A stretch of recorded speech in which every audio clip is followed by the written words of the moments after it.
میں 6 ہوں، میں لندن سے ہوں اور 25 سال کا ہوں۔ لندن کے جنوب مغرب میں ایک چھوٹے شہر سے تعلق رکھتا ہوں۔ میں ایک ٹریول بلاگر ہوں اور میں یوٹیوب چینل پر اپنے پوری دنیا کے سفر کو شیئر کرتا ہوں۔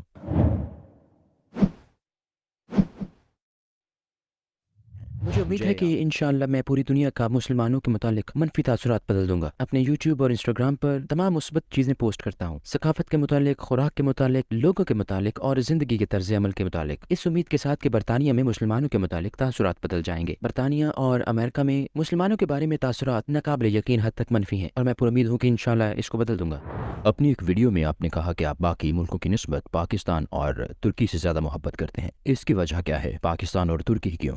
میرے خیال میں پاکستان سے بہت محبت کرتا ہوں کیونکہ میں نے اس ملک کے بارے میں کبھی کوئی مثبت بات نہیں سنی۔ میں نے جو باتیں سنی وہ دہشت گردی، جنگ اور تشدد کے بارے میں تھیں، اور میں وہاں گیا اور میری تمام توقعات کو شکست ہوئی۔ وہاں ہر کوئی بہت مہربان اور بہت اچھا تھا۔ وہاں کا کھانا ان چند بہترین کھانوں میں سے ایک تھا جو میں نے پوری دنیا میں کبھی کھائے تھے، اور میں نے ان لوگوں کی طرف سے سچی محبت کو محسوس کیا۔ اور ترکی کے ساتھ بھی ایسا ہی ہوا۔ ان دونوں ممالک کے لوگ، کھانے اور ثقافت وجہ ہیں کہ میں ان کو پسند کرتا ہوں۔ میں مساجد کے بارے میں بات کر سکتا ہوں۔ مجھے مساجد سے محبت ہے۔ میں یہاں ناقابل یقین محسوس کرتا ہوں، اور میں نے استنبول کی سلمانیہ مسجد میں اسلام قبول کیا۔ تو میں سمجھتا ہوں کہ اسی وجہ سے میرا ان دونوں ممالک سے ایسا تعلق ہے، خاص طور پہ ترکی سے، کیونکہ استنبول نے میری زندگی کو بدل دیا۔ یہ وہ جگہ ہے جہاں میں نے اسلام قبول کیا، اپنی زندگی کا بہترین فیصلہ کیا۔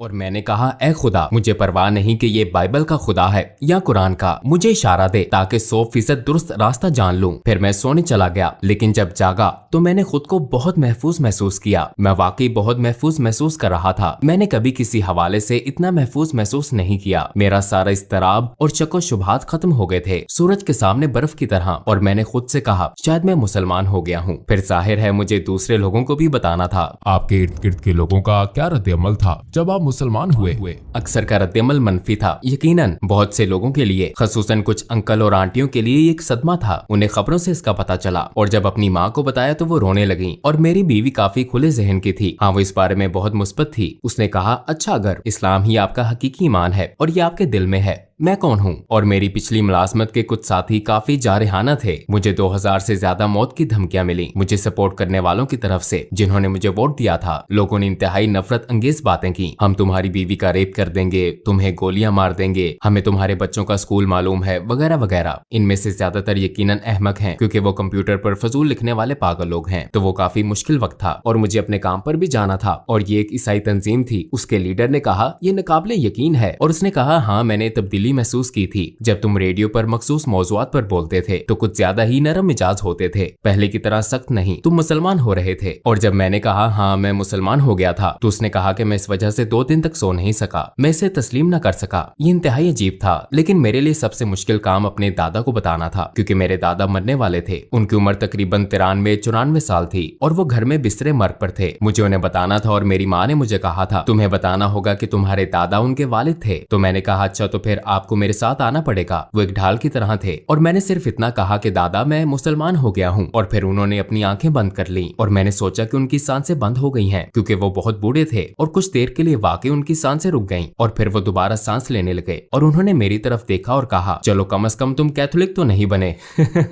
تو یہ بہت مزاحیہ بات تھی۔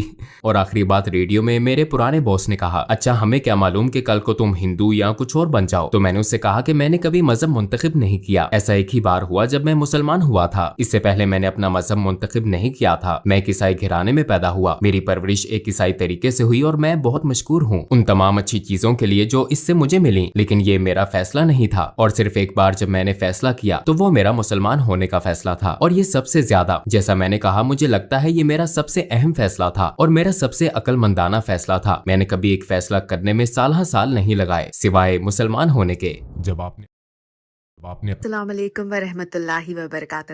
بسم اللہ الرحمن الرحیم۔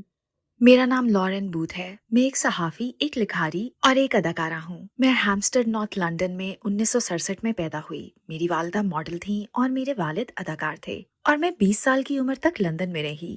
میں اداکاری پڑھ رہی تھی، یہ میرا ایک بڑا خواب تھا۔ میں ہالی ووڈ جانا چاہتی تھی۔ 7 سال اداکاری کرنے کے بعد میں نے 1997 میں صحافت کی تربیت حاصل کی، اور میں ٹی وی پروگرام بھی بہت کرتی تھی۔ میں اسکائی نیوز پر بھی آئی۔ میں مین سٹریم صحافت میں تھی۔ میں ڈیلی میل کے ساتھ کام کر رہی تھی، مجھے جج نہ کریں۔ دی میل آن سنڈے میں